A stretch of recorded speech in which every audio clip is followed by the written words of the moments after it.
Good afternoon and welcome to a new program with the Boston Sports Nuts. My name is Mike.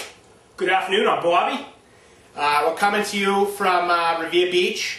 We're not actually right on the beach. We're a little bit inland, about a half a mile or so. But we're near Revere Beach, right in the heart of Boston, Boston area. Beautiful day here in Boston.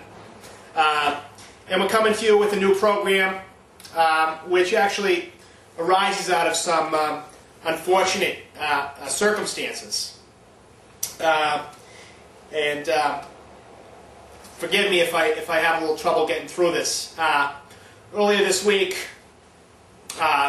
myself and Bobby, we were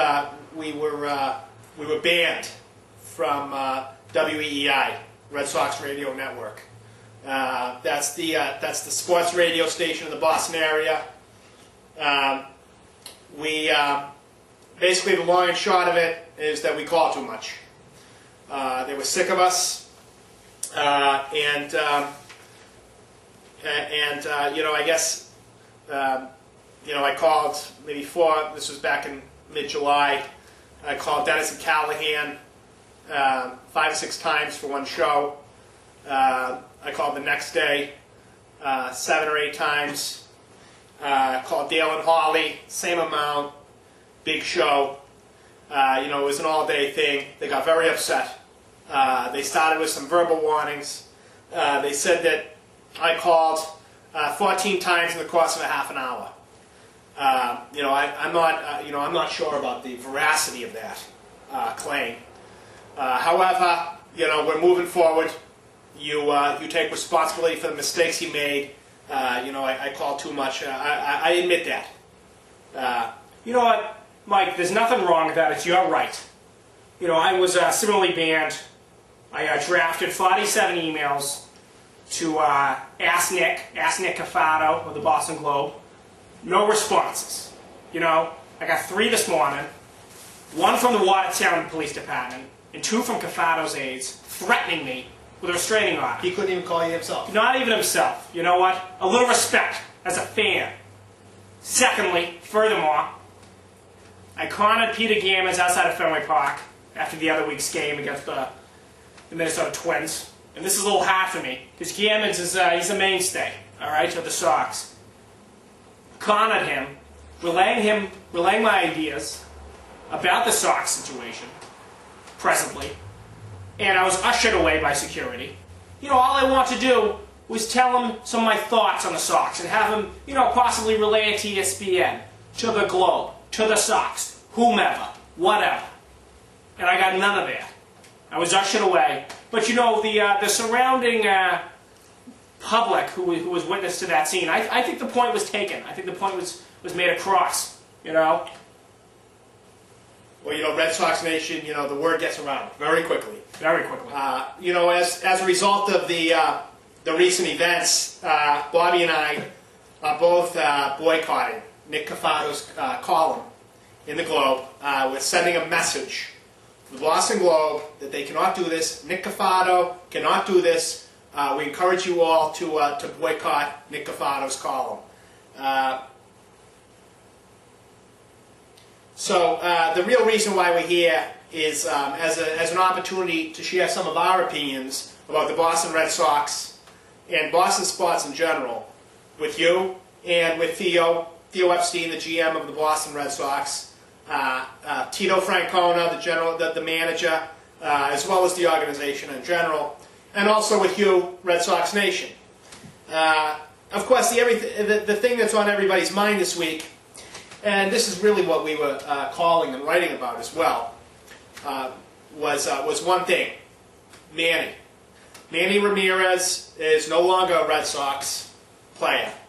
He was traded to the Dodgers, and up until a few days ago, there was a lot of trade rumors going around.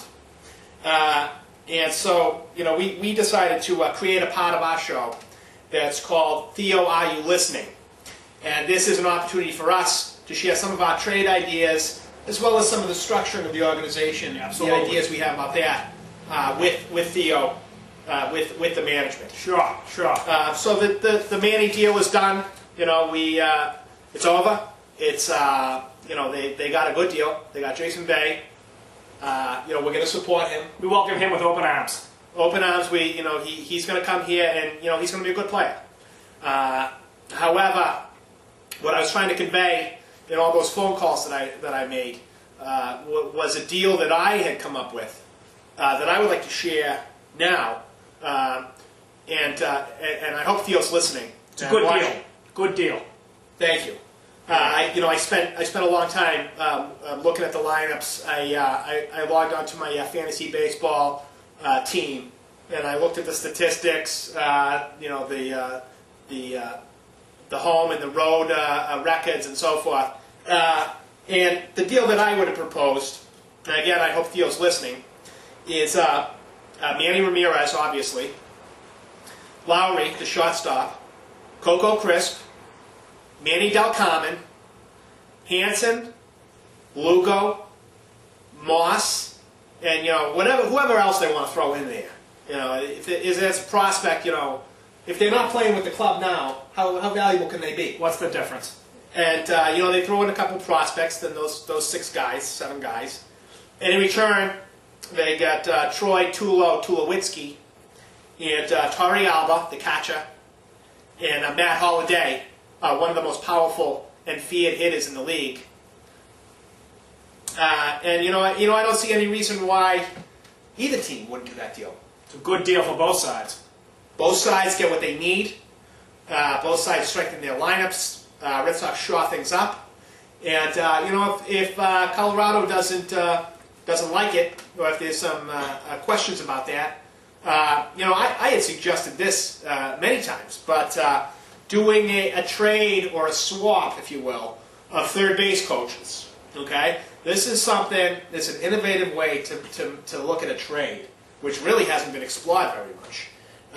In the Red Sox case, DeMarlo Hale is the third base coach, and you know, I have some questions. He's good, but I do have some doubts and questions about his abilities as third base coach. A few questionable calls that he's had this year. Yeah, I remember